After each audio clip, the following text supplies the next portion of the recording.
Two objects cannot occupy the same point in space at the same moment in time. The corner races at you. You have perhaps a crisis of identity.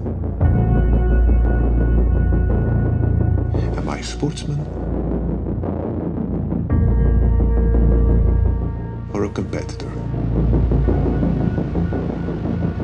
If you get into one of my cars, you get in the win. Slow.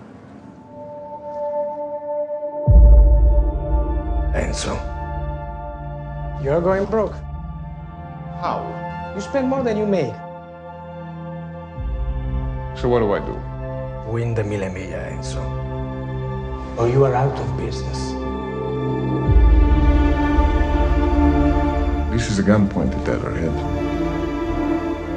You should assign me control of your stock. I have to have all the cards in my hand. Well, half the cards are in my hand. All of us are racers. It's our deadly passion. Our terrible joy. No one did we need me back. How can I stay away?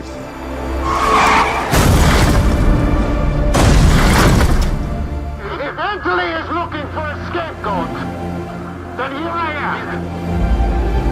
am. You were supposed to save him! You promised me he wouldn't die! The father deluded himself!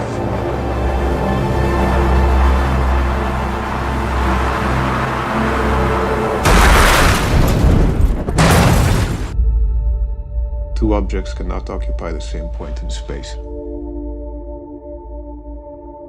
at the same moment in time. Enzo. Go beat the hell out of them.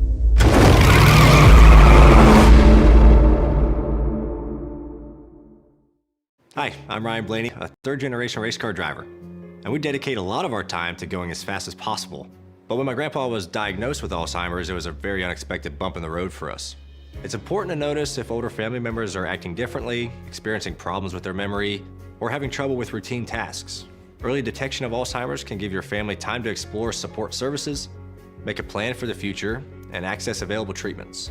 If you or your family are noticing changes, it could be Alzheimer's. Talk about seeing a doctor together. Hey guys, this is Matt Hagan, three-time funny car world champion, and you're watching Drafting the Circus.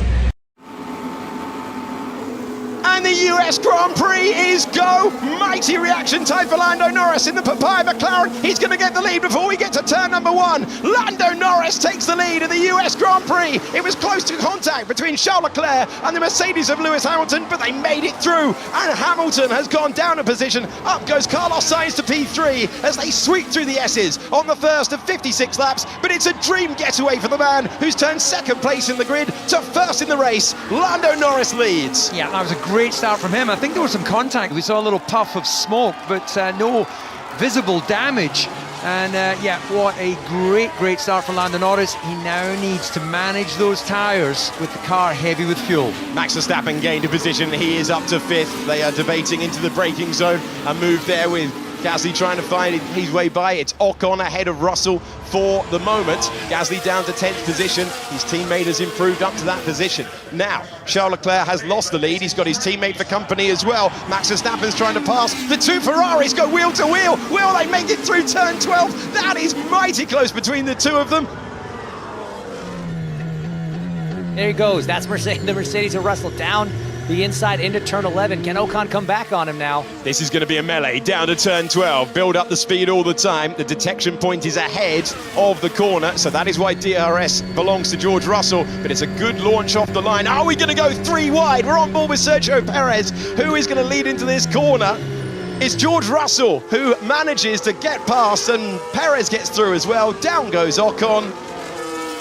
Here's the opportunity for Lewis Hamilton. He's within a second. He's within DRS. Wants to clear both Ferraris. This is the first of them. Carlos Sainz, who got the jump on him in the opening corners of the race, and that was not a contest. Down to turn 12. Hamilton easily taking third place in the race. Here's a lunge from Max Verstappen, trying to take fourth place away, and he does so. So that was as easy as Hamilton's move was 1 lap before.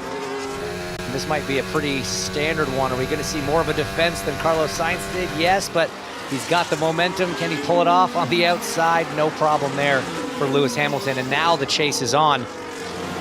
Esteban Ocon, who has the most retirements of anyone in the field in Formula 1 2023, is going to extend that unwanted record for the 6th time this year. He will not see the flag. The team have told him to retire the car. Oscar Piastri ailing on the racetrack. Oscar, recharge on and no full pedal. We need big lifts. I'm afraid we've got to retire the car. Charles Leclerc leaving a car's width for Max Verstappen. Off the road he goes. Verstappen will apply it flat to the floor, and still they go side by side. Can Verstappen turn it into a traction race? He goes around the outside of the Ferrari. He takes 3rd place in the Grand Prix, and he sets up his bid for victory as he finally is able to take the position. But Charles Leclerc looks like he doesn't want to give it up.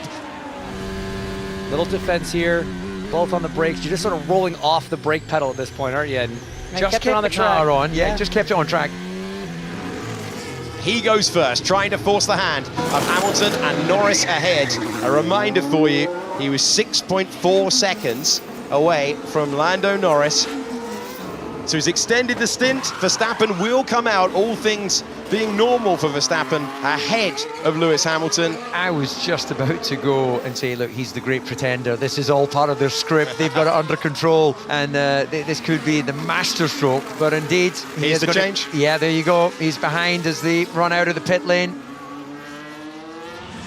He goes for it. He goes to the inside, and Norris thinks about his own race. He tries to come back now. Side by side they go, and to the apex first gets Max Verstappen, who has the lead on track, and now he's got to build a 20-second gap and come back against Lando Norris, who's trying to respond.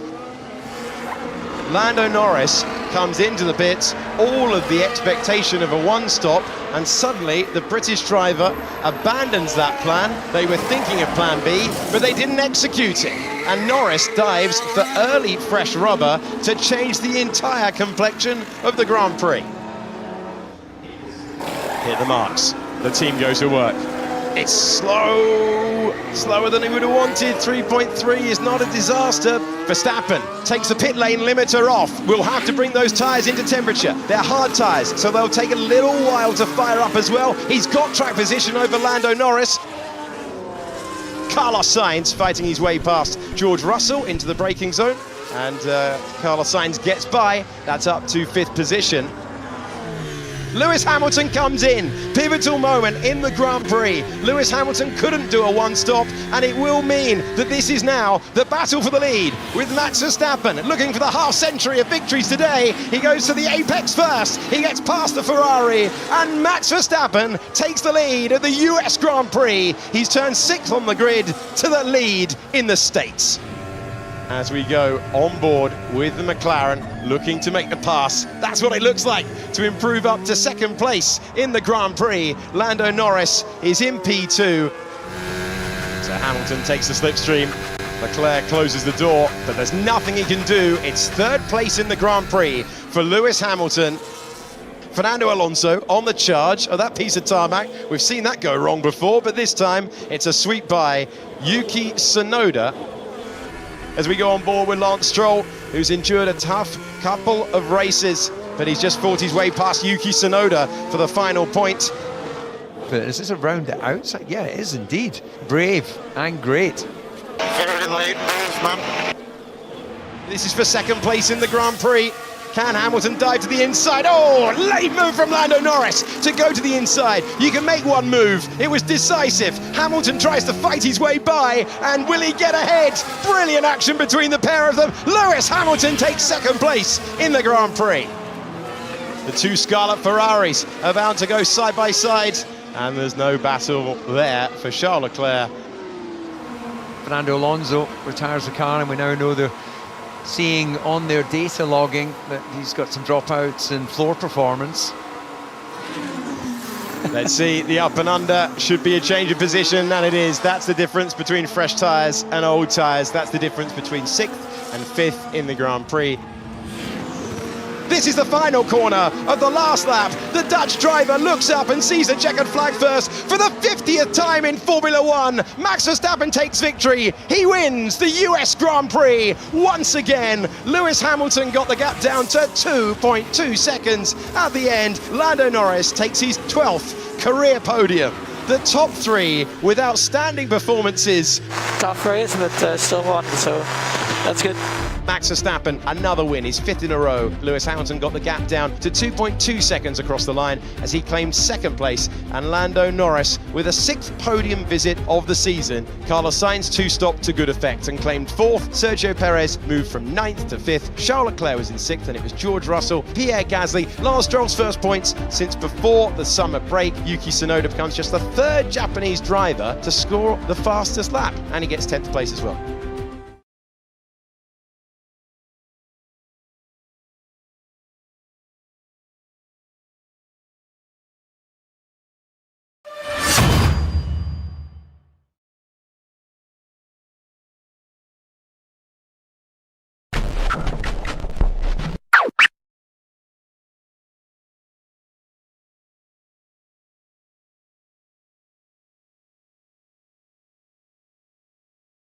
Driver,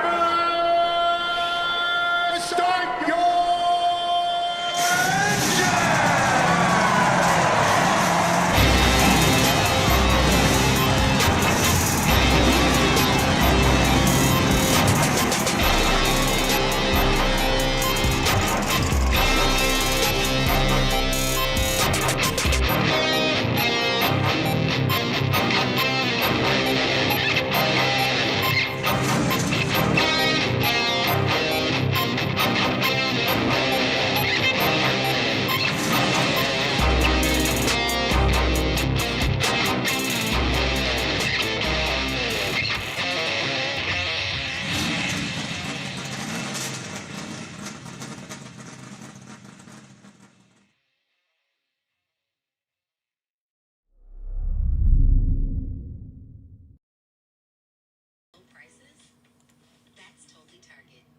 Good evening, race fans. Welcome to the Hoobazoo Radio Network, and welcome to the Drafting the Circus program.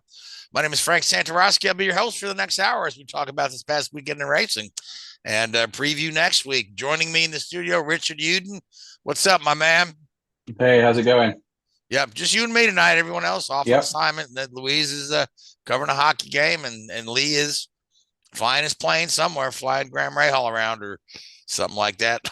So anyway, thanks to the sponsors, Luis Torres Multimedia, the Ferrari movie. That's a new trailer we put up, an updated trailer. So that movie comes out in December. Also, the Alzheimer's Association. So, Richard, Formula One back in the United States, 50 Grand Prix wins for Max Verstappen. You know, that was just inevitable. He's 1 win away from catching Alan Prost on the all-time list. 3 wins away from catching Sebastian Vettel on the all-time list, and then he's got sorry for you. Yeah, so but I tell you, I mean, despite the yawn, right? Despite the fact that you know, you can look at the results in Formula One and say, yeah, my gosh, this has been the most boring season ever. The same guy wins every race, right? But I think a lot of folks are missing that, maybe have stopped tuning in, are missing how good some of this racing is behind Verstappen. And this, particular Grand Prix held in the States at Circuit of the Americas. Max didn't pull out to a healthy win. He lost a couple laps in qualifying by exceeding track limits, so he had to start from 6th. And he didn't kind of charge to the front as quickly as we'd expect. I think it took 11 laps to get into the 4th, and I think it was full 39 laps until he took the lead, and then he was gone. But golly, the racing in the everyone behind Max, you got a lot of guys wheel to wheel, toe to toe. Ferrari and McLaren are pretty close to one another now. And Mercedes is right in there as well. So, Rich, what were your impressions of the Grand Prix at Coda? Because I really enjoyed this one. I thought Lando was going to win it. Yep. No, I thought it was a great race. Obviously, it was a sprint weekend, so we had a slightly different format. We had just a single hour of practice on Friday afternoon. Then we had the Sunday, or the qualifying for the Sunday race on Friday evening.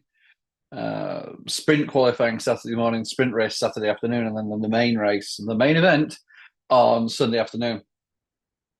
And I thought it was genuinely a good, weekend. Coda's becoming one of those classic tracks, I think. A little bit unusual for a new track, or relatively new track, as we were talking off air. It's getting on for almost 15 years old now, but it's a classic track. It demands the maximum out of the drivers. It demands the maximum out of the car.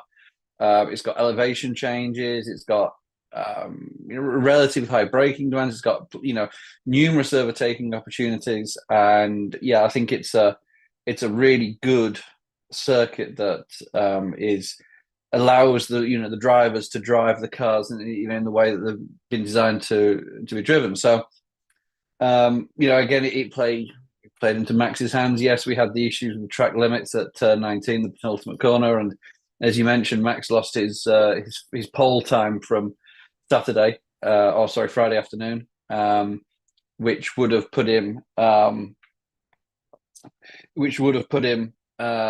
pole for the race on Sunday, but he ended up starting back down in 6th and still won the thing. So I've noticed that Austin. Generally, we've seen issues with track limits there, and I think it has a little bit to do with the design of the course, or maybe I just noticed it more because I've watched the IndyCars there, and I've watched the NASCAR boys there, where they say track limit.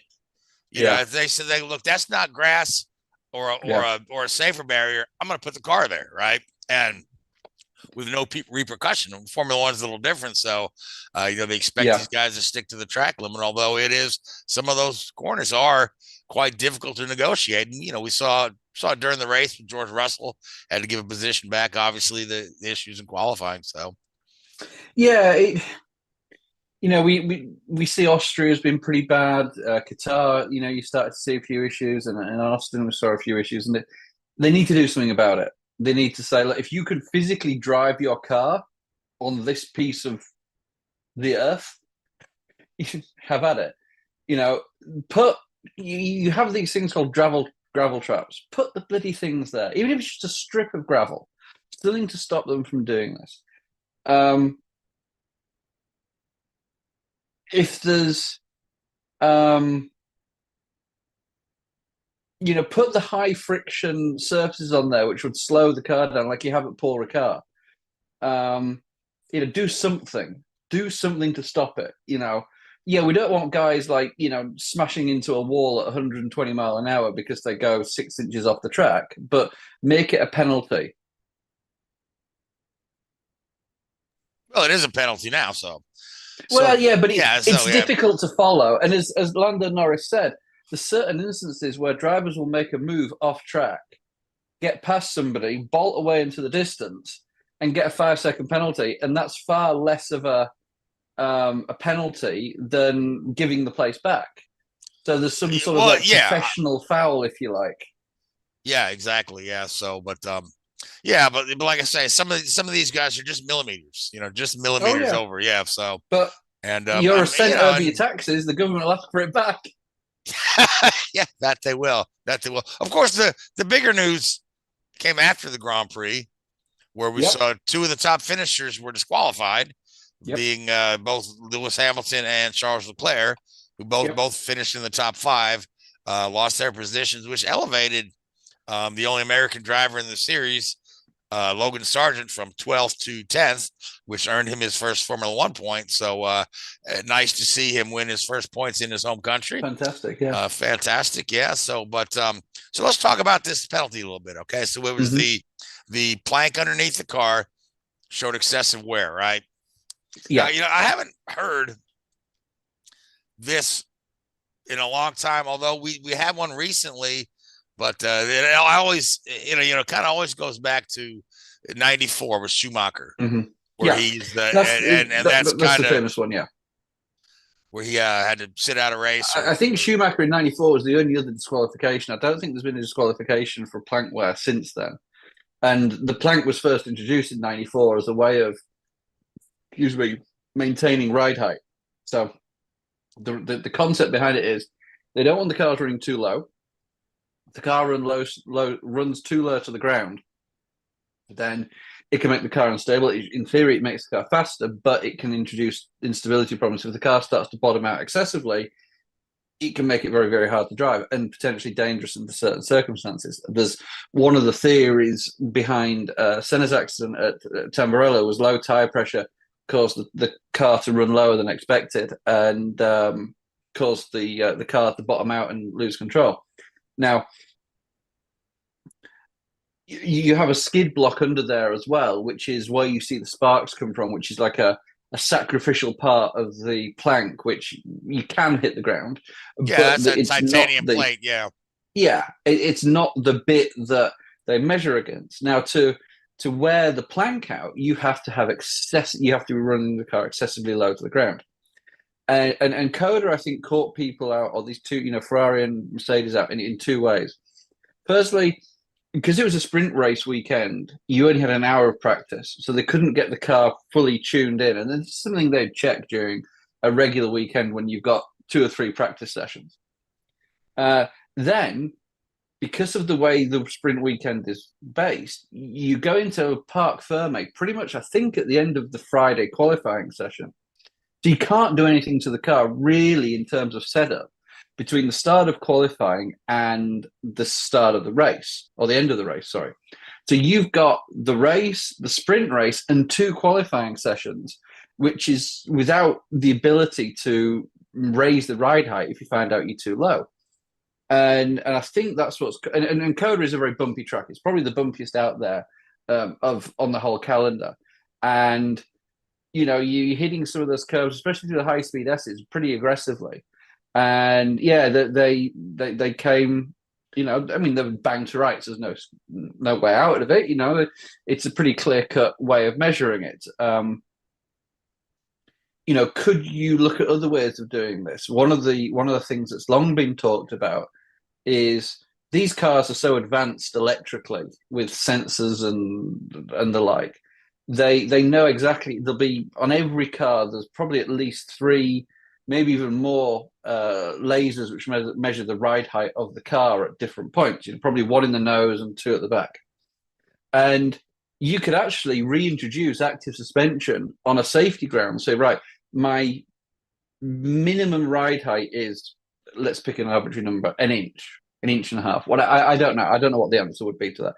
But you say, right, you can design active suspension that would say, right, if it's hitting an inch and a half, it'll raise the car up automatically. So the car would never go below that number. That's a solution, potentially, if the FIA are concerned about that level of safety. And especially with the ground effect cars, you don't want to be getting them low. We've seen that with the porpoising in the past, that, they can start hitting the ground. And the fact that we didn't see any disqualifications last year from cars hitting the ground with this porpoising effect shows just how aggressively Mercedes and Ferrari ran the car this weekend to fall foul of this rule. Mercedes, for their part, accepted the penalty. They said we'll do better.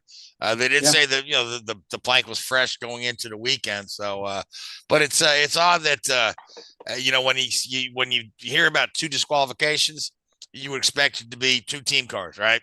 Like both McLarens or both Mercedes, but it's 2 cars off of 2 different teams. So, which means both of their teammates were in good shape. So, you wonder if the driving style factors in there a little bit.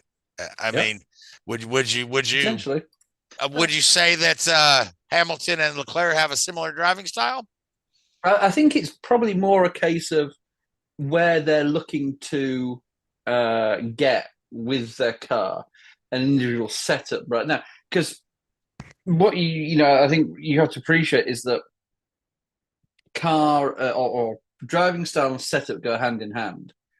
You have a driving style, and the team will adjust the car to match that driver's driving style, but then also the driver has to adapt his driving style. So it's always a balance. So it's 6 of one, half a dozen of the other with that concept there. You're trying to get the best out of it in terms of your driving style to suit what you like. And Lewis has been very critical of the Mercedes this year not suiting his driving style. In fact, that he feels he's sat too far forward in the car, and he can't feel the rear end of the car. So maybe this was an attempt to overcome that sensation that he's been feeling. So it's a little bit of both in that one. Excuse me. To try and find a happy medium for him. Yeah, I'm sure both those teams will take a really hard look at it. It won't happen again because that's losing your whole spot, your points, everything, just Well, it's a big penalty for sure. It's a big penalty. Very, very big penalty. So that's a mistake they won't make again. So no. So other news coming out of Austin. So here's Sergio Perez again having another kind of mediocre race, and this is ideally, or I would say this is the race where he has the second largest fan base.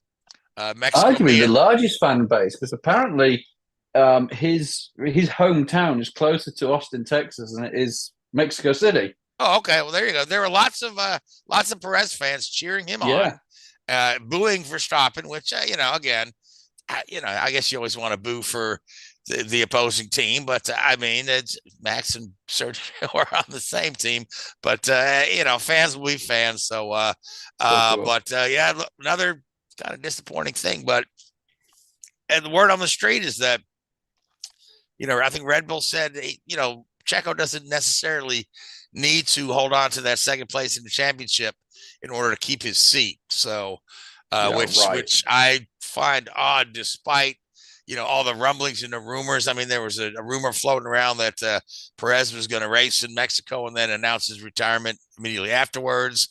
And again, this is people got to get their clicks when they write their stuff, man. You know what I mean? True. I mean, I saw a headline the other day, and it said Red Bull to replace a driver at upcoming Grand Prix, right? And they put replace in all capital letters, right?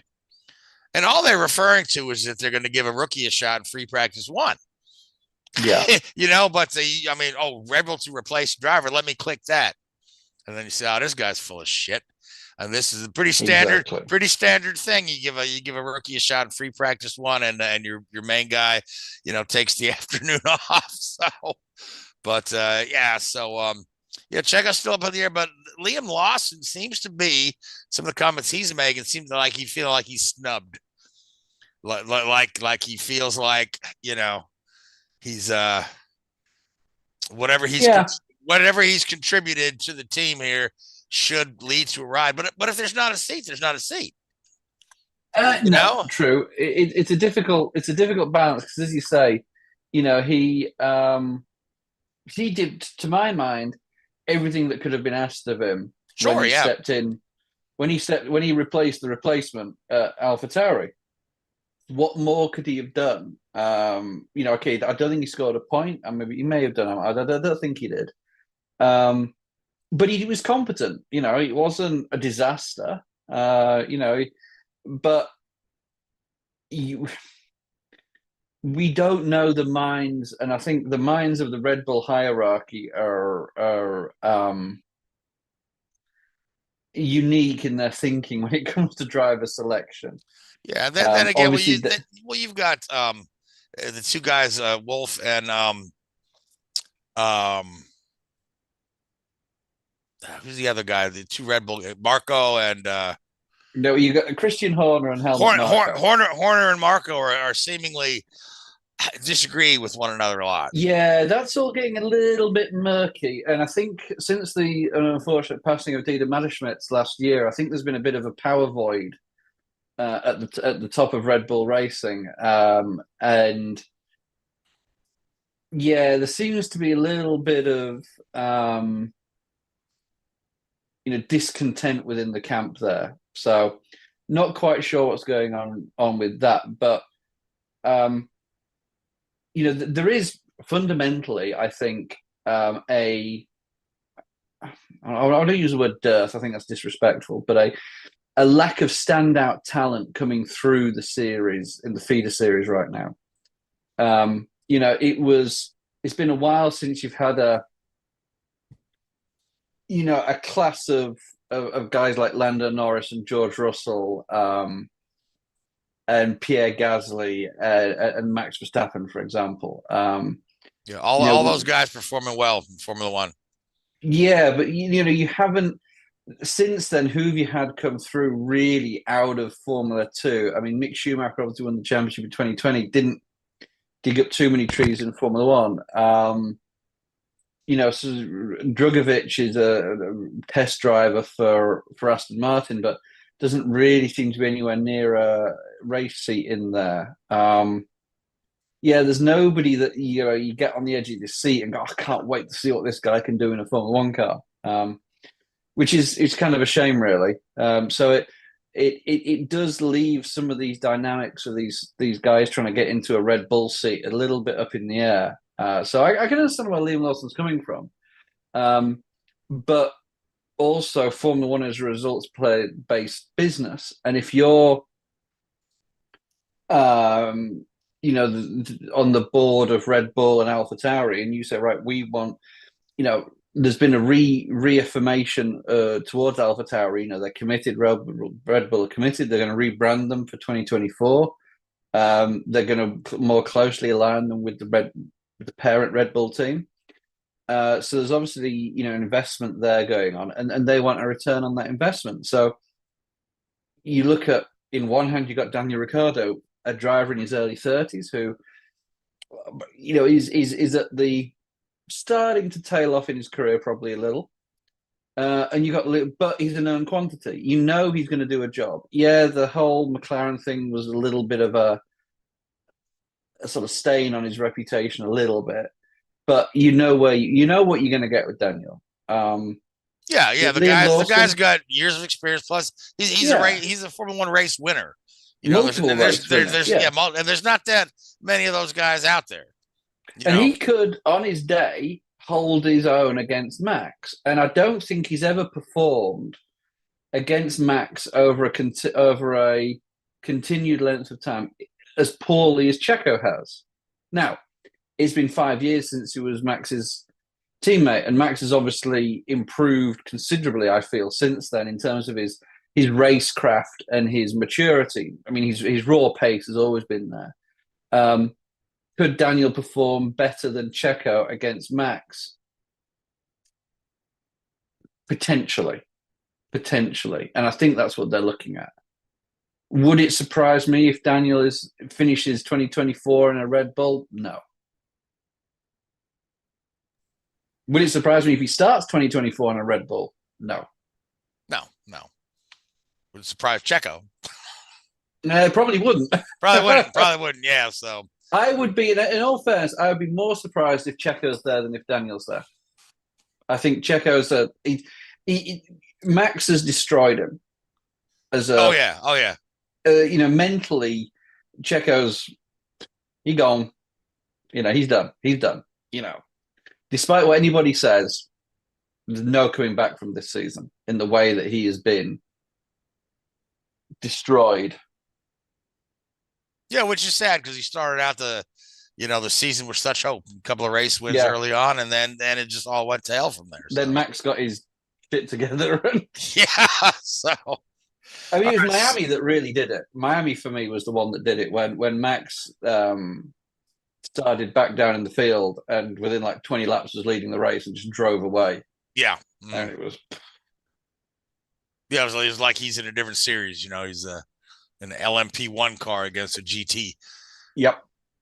So So we're headed to Mexico, which is just short trip from Texas. Easy travel on these guys here. Got some good food down there. Maybe Checo will stop up at Mama Perez's house on the way for some. Get some of Mom's empanadas. Yeah. Sounds good. So, hard to pick against Max again, obviously, but Mexico's an interesting track, though. I kind of like the layout of that one. It's always it's kind of fun to watch with the football stadium in the middle of the track and these sort of things. So baseball, isn't it? I don't know. Whatever. I thought it was a football stadium. Could be a baseball stadium. I think it is baseball, and they actually drive through it, and then the actual podium is not at the start and finish line; it's back in the stadium, which is pretty cool. Yeah, which is pretty cool. You can get a nice crowd there to watch the thing. So I I guess give Max the win, and we could try to pick the podium, I guess. But I can't really look past Lando Norris again. I mean, this guy's been on the podium the last 5-6 races. He's been up there knocking on the door, yeah, for sure. It's been very, very impressive. His continued performance and consistency that he's found. That maturity level that Lando's started to pick up has been great to see, and he's pushing the team. The upgrades they bought post or pre-Austria have been well thought out, strategic engineering solutions, not throw a lot of shit at the wall and see what sticks, which appears to be the Aston Martin way of doing things, unfortunately. Yeah, Aston Martin, their last upgrades went backwards. Oh yeah, I mean both Lance Stroll and Fernando Alonso started from the pit lane in Coda because they had to go back to the previous aero spec, which is a little bit embarrassing for the aero group. It's never a good thing when that happens. And Haas were the same to that extent. But McLaren have been impressive. They've gone about it the right way, slowly. They were bottom of the Constructors' Championship after 2 or 3 races, I think. And rather than panic, they worked out where the car wasn't fast. They did the right. They went about things the right way. They've got a new wind tunnel online at the McLaren Technology Centre, which is going to benefit them massively.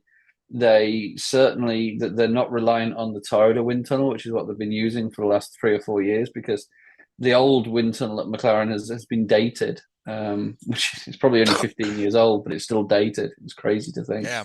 Mind you, the Red Bull wind tunnel is an old World War II wind tunnel, so they can't be doing too bad with it. But no, I've been very, very impressed with McLaren. I've been very impressed with the drivers. And I think, the future's looking good for McLaren. The one thing that I will always say about this is they need a works engine deal. They can't be a customer engine. Yeah, they just need a little more to kind of really push Red Bull, Mm-hmm. So, but right now they're pushing the hell out of Ferrari and Mercedes.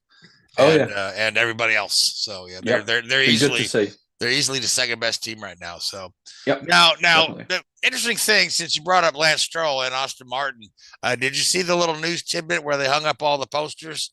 All the big cutouts of the drivers, and they put up a picture of Drugovich instead of Stroll, which got everyone talking that Lance Stroll was done.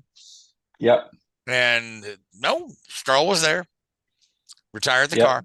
It's just funny how it only takes a little something to kind of get get the rumor mill churning there. But that's pretty embarrassing mistake there. So who's ever putting the graphics it wasn't together? Great for them, was it? Just need the guy in the green suit. That's him. So they even put his name up there as Drugovich as well. It wasn't like they got the wrong photo and still thought it was Stroll. They put the wrong name up, which was kind of awkward. Of course, the guy's under so much pressure right now. He's the worst person to pick. The second worst would have been to put Checo up there or not have Checo on the list. Yeah. So I tell you, So you like McLaren for podium in Mexico? I think they'll be up there. I think Mercedes will be up there.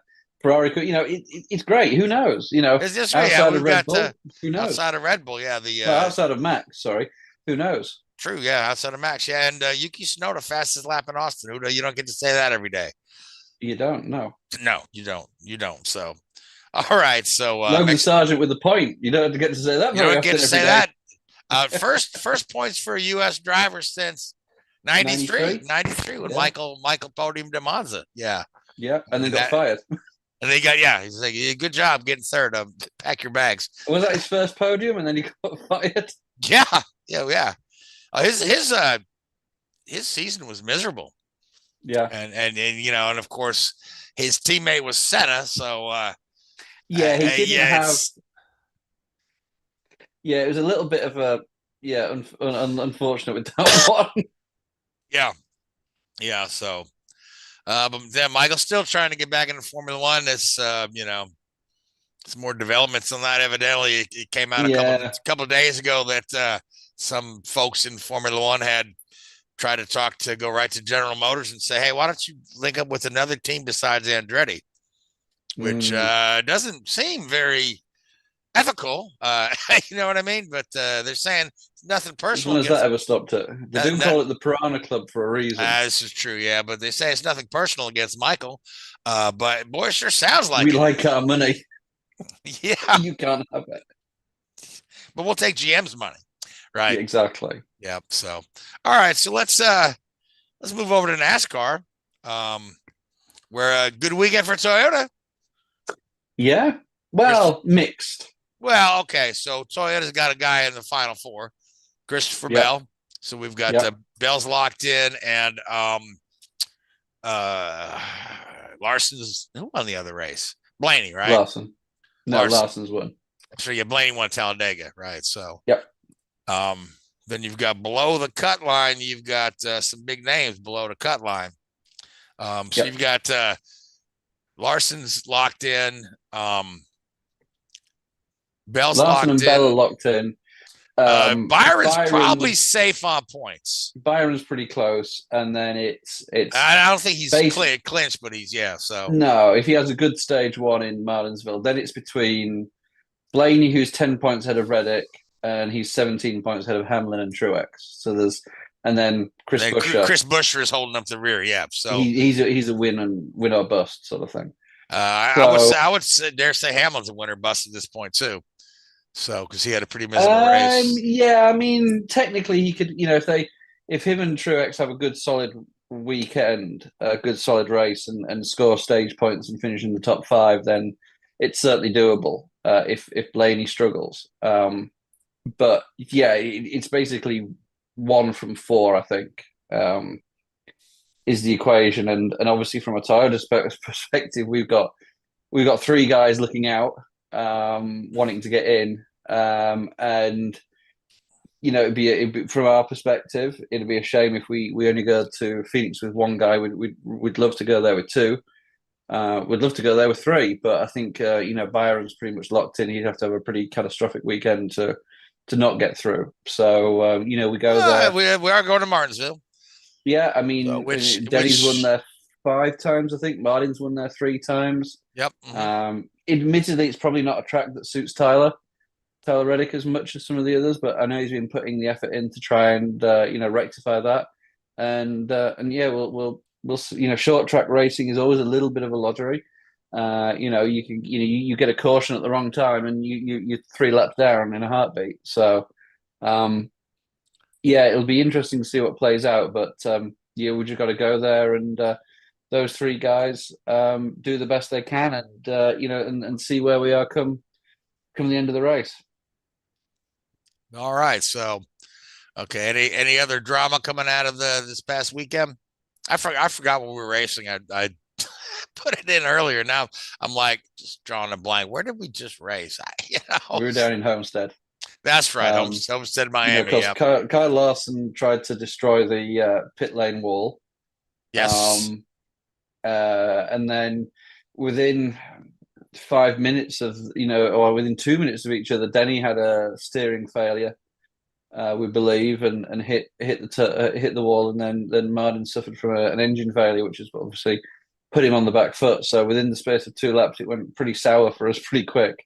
Yeah. But we did recover. Chris got that win. Managed to hunt down Blaney in the last few laps of the race there and make the pass and hold on for a really, really good win. Larson's the best driver out there on tracks like Homestead, but made that mistake coming down pit road. Blaney sort of checked up a little bit and Kyle got into the back of him and took evasive action and decided to take out 3 or 4 sand barrels. So was got a little bit messy there, but it happens, and we took advantage of it. But we're obviously all to play for this weekend. Usually starting to see some of the seats move around, especially in the Xfinity series, from a Toyota perspective, a little bit sad to see Jesse Love move on. He's been fantastic in the ARCA series. Youngest ARCA West champion, I think it is, and he's won the main ARCA Renard series this year. He's now signed for RCR as a full-time Xfinity driver, which is something that from my understanding, Toyota couldn't have offered something comparable in terms of a JGR Xfinity ride. My understanding is that he had a part-time truck series ride lined up for next year. And yeah, I've done some work with Jesse in some other series. And he's a great kid, fantastic talent. And it's a shame that he's moving on away from the Toyota family, but we've had some guys leave the Toyota family and come back. So certainly not within the realms that in a few years we won't have him back. But yeah, he's a quick kid, and it'll be interesting to see how he does in Xfinity. I know in part of our development program, we thought that'd probably be a little bit too soon for him, but you got to take these advantages when they come along. Yeah, absolutely. Yeah, I mean, grab the opportunity while it's there. Might not present itself again for a while. So exactly. Speaking of Blaney, okay, because we didn't have you on last week, and Lee and I were talking about the disqualification and then the reversal of the disqualification of Blaney coming out of Kansas. So, and my question is, okay, so they said that there was an issue with the template they measured the car with, right? So if there was an issue with the template they measured the car with, right, wouldn't they have found more than one car out of spec? Or the cars that were in spec using that template, wouldn't those technically be out of spec? Yeah. So it was the shock this is a tool they use for measuring the length of the shock. And the shocks have to be a certain length. They're actually handed out, I believe they're handed out by NASCAR Prix event. So I'm not privy to exactly what happened. I dare say there's some politics at play here. But yeah, it's all a little strange, isn't it? You think, well, if you've got the same template for measuring the shocks on 36 cars, and it's a length, it's not a range, I don't believe, it's a set length, and one fails, and then you find the tool's wrong, well then, and that car's now passed, and surely the other 35 cars fail, and that right, exactly. Passes. But again, I'm sure it's not as simplistic as that. I'm sure there's a lot of toing and throwing going on here, and a little bit more than that. But yeah, it probably wasn't handled the best by NASCAR, to be honest, in how they approach this sort of situation. But yeah, it is what it is, and yeah, we move forward with it. Yeah, I mean, we've spoken about this in the past that very rarely do the guys that are in the playoffs get fail inspection or and you got to kind of wonder, is that just just to preserve the look of integrity, or are the guys at the top of the order just playing by all the rules because this is NASCAR, right? And trying to get around the rules is part of the culture of that, the real talk here, right? So yeah, so we have talked about that before, that what I'm saying, nobody's ever got disqualified in the Final Four race. Nobody's failed inspection. So I kind of wonder if this kind of stinks of that, to where we disqualify Blaney. And not Blaney. He's one of the guys up there with a shot at getting to the championship four. So yeah, let's not do that. So, but NASCAR will never tell you. You know what I mean? They'll never tell you that Danica Patrick didn't win the pole fair and square at Daytona. She had the same restrictor plate as everybody else, right? They'll never tell you that Junior Johnson was worried about losing McDonald's as a sponsor, and suddenly Jimmy Spencer wins 2 plate races in 1994. But yeah, that's neither here nor there. Yeah. But it's the politics of NASCAR for sure. I mean, you look back in, was it 2017 when Jimmy won his final championship? He had to start from the back because they found a technical infringement on his car. But my understanding is they kept that the part in question was allowed to remain on the car for the race. because they've taken, it all got very, very complex there. It was something along the lines of they've seen that the car had been modified post-inspection. So they made him start at the back. But because they packed away the template to measure it, they couldn't make him take it off the car because they couldn't prove that it was actually illegal. Wow. Yeah. That's the only rule they could get him on was unapproved modification. They couldn't make him put it back because I think it's Chad Canals, probably the crew chief, says, well, hang on, this is legal. You can't prove it's not legal. Yeah, okay, fair cop. We have changed the car. We have to start at the back. But there was that much performance gain in it. They still won the race. Yeah, that's the kicker there. Yeah, they started the back, still won the race. Okay, that's my understanding of it. That's a bit of a, whether there's any truth in that, I don't know. That's the old wives' tale from that weekend. Oh, there's a lot of old wives' tale of floating around NASCAR. So so this season is wrapping up. We got 2 races to go. Yep. Martinsville and then on to Phoenix. So I would ask you who you're liking for the championship. And it's hard to look past Byron. The guy's kind of been on it, but it's so iffy when it all comes down to the one race. So yeah. I'd say this. To my mind, my favorite, putting a neutral hat on, as much as it pains me to say, to my mind, is Kyle Larson. I think the guy's, he won Vegas. He was the fastest guy at Homestead by a long way. Admittedly, Homestead is a track where, that's his playground. You run high at the wall, have it all day long, boys, go and do your thing. Will we say the same about Martinsville? Probably not, but he doesn't have to. He just have to keep his nose clean and not getting in anybody's way, really. And Phoenix, maybe not a track that necessarily suits him 100%, but the guy's been so competitive all year. I don't think you can look past him. And obviously Byron's up there, but you guaranteeing you got Bell in there, and maybe another one of the Toyota guys can get in there. I mean, as much as Hamlin struggled throughout both Hamlin and Truex have struggled throughout the playoffs, there's nothing to say that they couldn't suddenly go there and pick up a really good result. Oh yeah, so yeah. Martin's got a couple of wins at Martinsville under his belt. So does Denny. Yeah, I mean, those guys are both very, very good at that track. But I want to say it's been a while. It's been a minute since Denny's won at Martinsville. Yeah, been a couple of years. So, but again, that's his home track. It's home for him, Virginia. So he'll have the crowd cheering him on.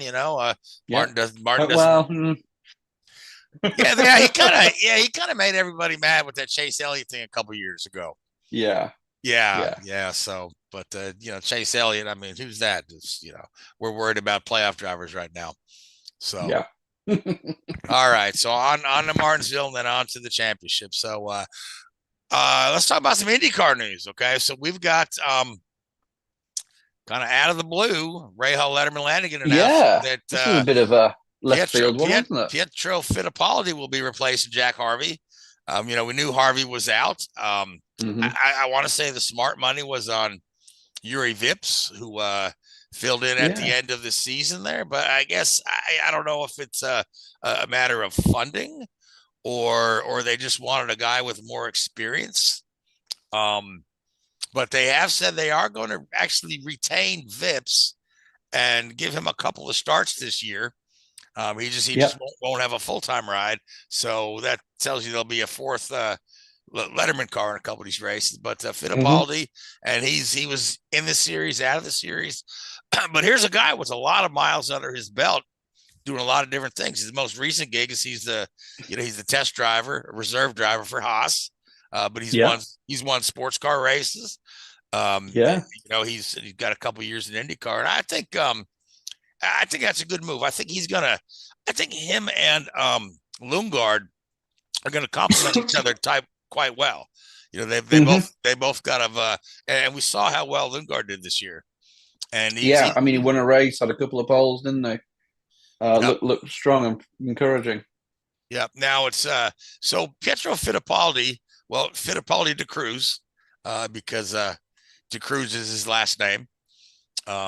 Because he's the son of Emerson Fittipaldi's daughter, Juliana, and his grandfather is Emerson Fittipaldi.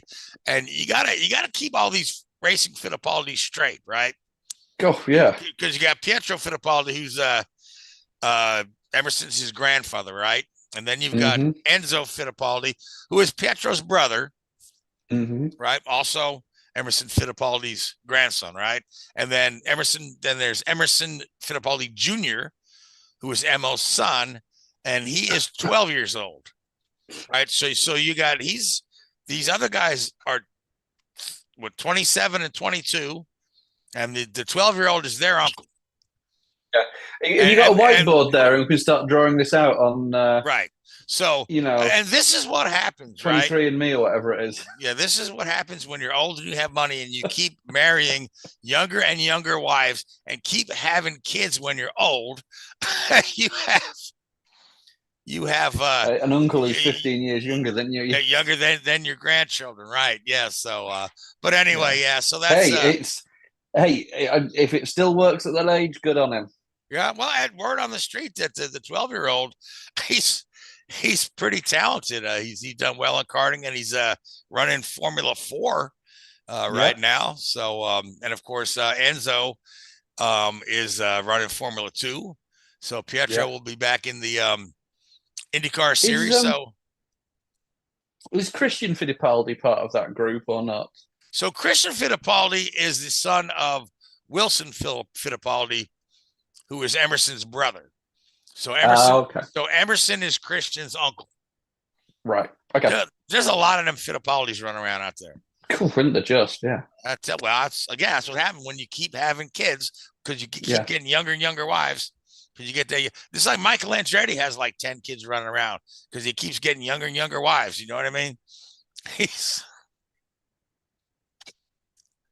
okay. So kind of off topic, but moving on.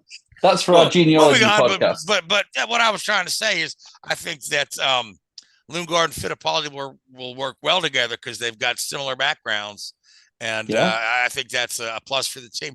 Why it didn't work out with Jack Harvey is still a bit of a mystery. Because the guy had potential, right? And he was kind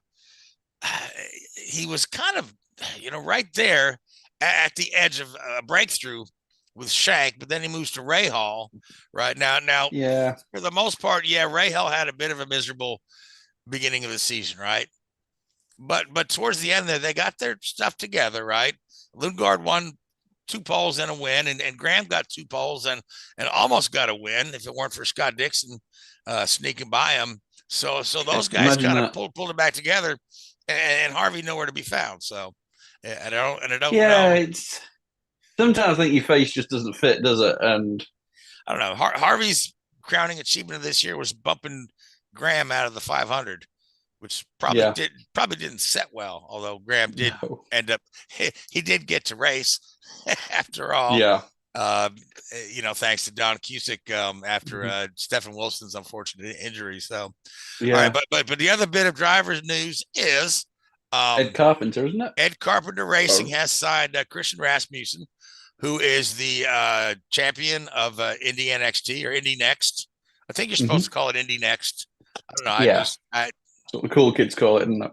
It's cool. Well, no one ever called me a kid.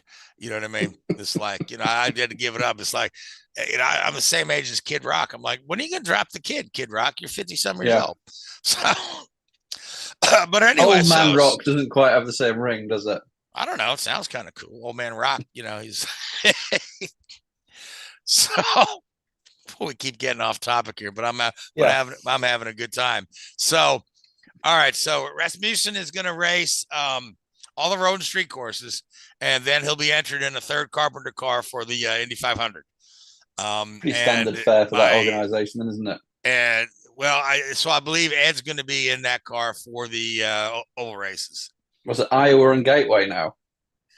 And Milwaukee. And Milwaukee, yeah. So right, because we added Milwaukee, doubleheader in Milwaukee, so you get 2 races. Got rid of Texas. Get rid of Texas. You get 2 races Iowa, 2 races Milwaukee, and then Gateway.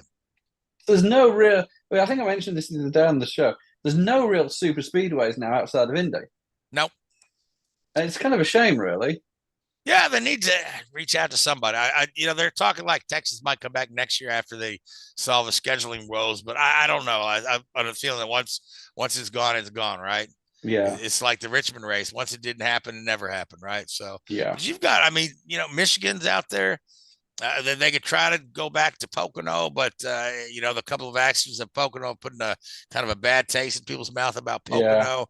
Homestead wouldn't be a bad place to go. Homestead would be a good place to go. Absolutely. Yep. So, and then any number of these 1.5-mile tracks, you know what I mean? So yeah, Kansas, they've raced there in the past.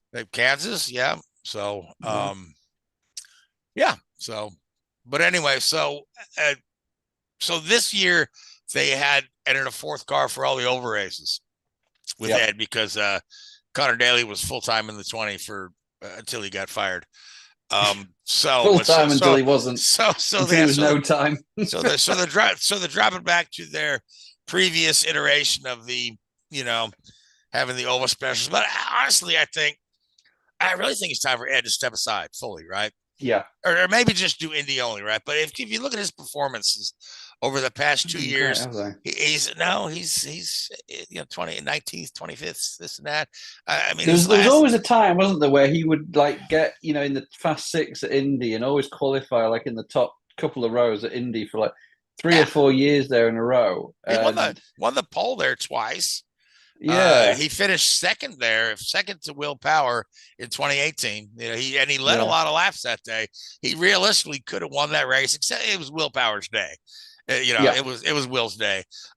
He ran 5th at Indy in 2020. Yeah, but since then he has the last 2 or 3 outings. But the last 2 or 3 have been. It's almost embarrassing. I think it's time for him to just put on his team owner's hat and hire a guy for the full season. Because again, here you get a guy who's got no shot at winning the championship, right? Yeah. Well, that car's basically a dud in the water because you've got, no chance of winning the championship with that car. Okay, well, that's for one. Manufacturer points or whatever you want to call it, but it's not a team car. Yeah. Mm-hmm. Yep. You're not running the full season. Not that you'd win a championship in an Ed Carpenter car anyway, because that team is a bit of a train wreck right now. But anyway, good for in the nicest possible way. Yeah, good for Rasmussen to go ahead and get that drive. Also, Augustin Canapino has signed on for another season with Juncos Hollister. So that is any more talk of that non-championship race in Argentina? A little bit rumblings here and there might happen. So, but let's talk about the non-championship race in California, the one at Thermal that they're doing early next season. Yeah, so they, there was some speculation that whether or not this would be open to the public, right? Because there's not a lot of infrastructure there, right? There's no grandstands, there's no parking. So, but they are going to offer 2,000 tickets for sale, right?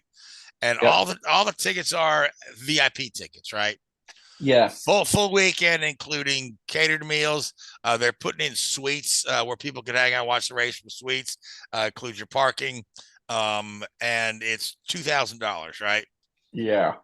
So people are up in arms, say, "Hey, this is a bunch of rich assholes just want to keep people out of their private club." I'm like, I guess it depends on how you look at it, right? Because there's not a lot there, right? It probably realistically shouldn't be holding the race, right? But no. I think the networking opportunities there for the teams and whatnot are pretty enticing, right? And for the fans, you get an extra race that you can watch on TV for free, and maybe you can't go to it, right? But how many races can you go to, right? You can't go to the Formula One race in Vegas because it costs that much, right? Very true. Or more, right? So, but so but a lot of people are just pissed off about that. I'm like, okay, yeah, well, where are you going to go to begin with? Maybe if you live in that area, maybe you'd go, but do what they got to do. But I'd be happy they're offering 2,000 tickets, right? you know, but it'd be nice if it was at not at a club track, at a proper, you know, public place where there's lots of grandstands. But you know, I'll take it because it's still going to be fun to watch because the test. Exactly. 99% of people that watch IndyCar races watch them on TV anyway. It doesn't really matter where in the world it is and how many fans are there. I mean, you can't hear the atmosphere of the fans on TV. So exactly. So. All right, so that's pretty much all the IndyCar news going on. So NHRA is headed to Vegas. If you say so. Lee's not. Lee's not my NHRA guy. Lee told me that he said, "Hey, NHRA has a new title sponsor." Oh, that's it. Yeah. Yeah. Who is it? Do you know? No. Should I embarrass Lee and I'll Google this right now? I said, "Gee, Lee, I forgot to do my homework." Or Lee said, "Hey, there's a new sponsor." I said, "You could have told me who it was." So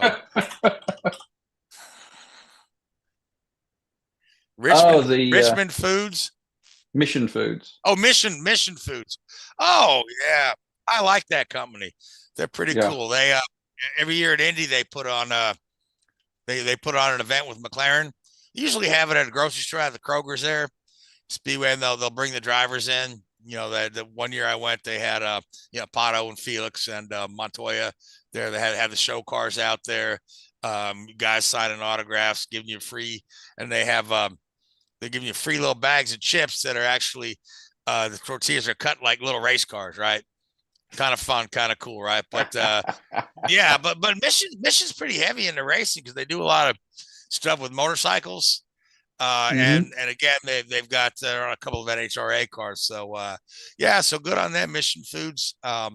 Yeah, that's a company that's been pretty good at racing, and they do a real nice job with sponsor activation events. So that should give a boost to the NHRA. So for sure, no, it's all good, all good. More new companies in there, the better. Yeah, I mean it's you know, it's nice to see consumer products in racing, right? Because there's so many of these, so many of these business to business deals. When it used to be, you know, 20, 30 years ago, it was all consumer products, right? It was cigarettes, it was beer, it was grocery stores, it was. I mean, you know, they used to call the Busch Grand National Series, which is now they used to call that the grocery store series, because every sponsor was like, because you know, you had the Kleenex car and the Clorox car and the, you know, they're all grocery store stuff. So Hellman's mayonnaise car, Hellman's car is still out there active every now and again when Junior's in it. So yeah. Well, Richard, we got just a couple of minutes left. Anything you left out? I don't think so. I think we covered quite a bit of it there, didn't we? Yeah, you know, everything's starting to sort of wind down. Obviously, the NASCAR is probably the big thing over the next couple of weeks. Formula One's just doing its thing now, really, just treading water, getting through. Running out the races, yeah, burning a few more holes in the ozone layer between now and Abu Dhabi, and see where we go from there. But yeah, you know, what about the Formula One TV rights? Now, have you heard this one? So that Apple TV has I heard bits and pieces. Offered $1 billion for the rights. It just doesn't sit squarely with me that Apple are very cautious with a lot of their moves in the media industry. You know, when they got into doing their own TV shows, they've done it. You know, Netflix go for this scattergun approach and, you know, make as many TV shows as they possibly can and hope that some of them work. Apple are a lot more strategic with their way of approaching TV series and are quite strategic with it. And I think getting into, and they do the MLS stuff, obviously, in the US, and they do some baseball stuff. And the MLS is a little bit hit and miss. The baseball is sorry, this is corny. Baseball is a guaranteed home run with that because people are going to watch it anyway. Yeah, but if they're talking about the worldwide rights for Formula One and not the US rights, right? Well, you see, that's a difficult thing because a lot of countries have their own deals. Do want to try and keep these things free to air, and in some countries there are laws on this. You know, I know in the UK there's certain sports. I don't think Formula One is one of them, but there are certain sports in the UK that have to be by law, the government controls it, free to air. So it stops, like in the UK, Sky TV getting hold of everything and monopolising it. Right. Whereas the BBC, the BBC you still have to pay a licence fee for, so it's not technically free to air. But the BBC is given the rights to some TV, to some sports coverage.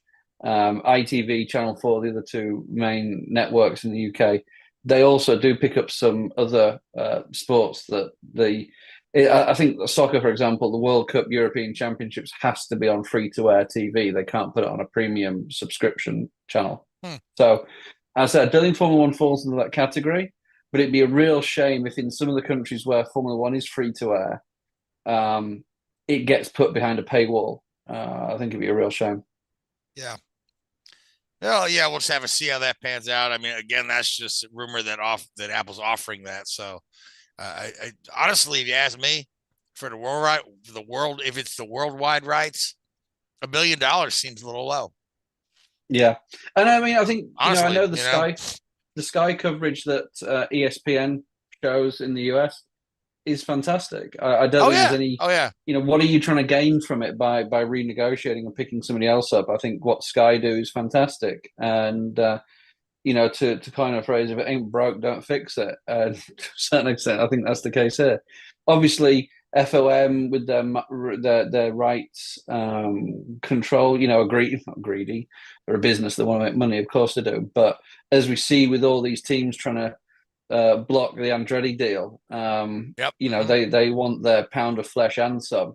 To a greater extent, there's only so much of a pie to go around, and they don't want to share it. So.